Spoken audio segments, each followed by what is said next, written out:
And Weber spoke with Pete Weber and Terry Crisp following. Shea, that must have been at least tiring in the first period, killing off all those penalties. Yeah, it was. But you know what? Our penalty kill did a great job tonight. It was one of those character testing moments where we needed them to come through, and did a great job. And you know, we kind of built momentum off of that.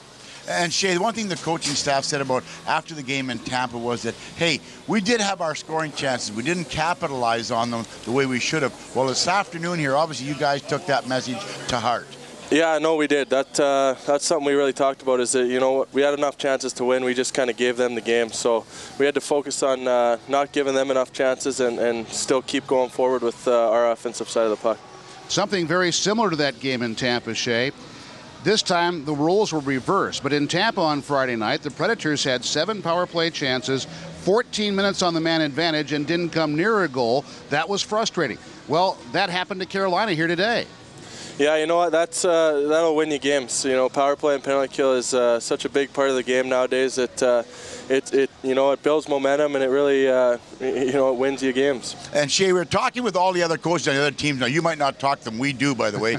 And the one thing they're all saying is how they are now going to gear in on yourself and Suter, which is a compliment to you guys, but also for you guys now, you have to understand that you're now a marked man. In order to get your shots away, you're going to have to get yourself in the open. Do you find now a whole lot more attention being paid to you and Suter? I don't know about me. I think that Suits is just doing a great job. He's, you know what? He's such a world-class player, and he can really pass the puck. So I'm just thankful I get a chance to play with him as well as the other guys out there. Well, we thank you for the time, Shea. Thank you, guys. And Nashville thanks Shea Weber for a terrific start to the season that has him now once again atop the defenseman scoring leaders. This is an overlooked chart throughout the course of a season. Everybody likes to focus, Gary, on the league scoring leaders and the big-name superstars. But when you look at how important offense from the defense is right now and the efforts that these guys, including Weber, are putting forth, it's an impressive list, and Weber's going to be challenged to stay at that #1 spot. And I can tell you who don't ignore it is the people voting for the Norris Trophy. That's because right. They always look at defenseman scoring for good reason. And people are talking about Shea Weber about a Norris Trophy right now. Well, they talked about him actually his first full season in the National Hockey League, saying, wow, this guy's got size, he's got strength, he's got a big shot. Maybe someday he might be a Norris Trophy candidate.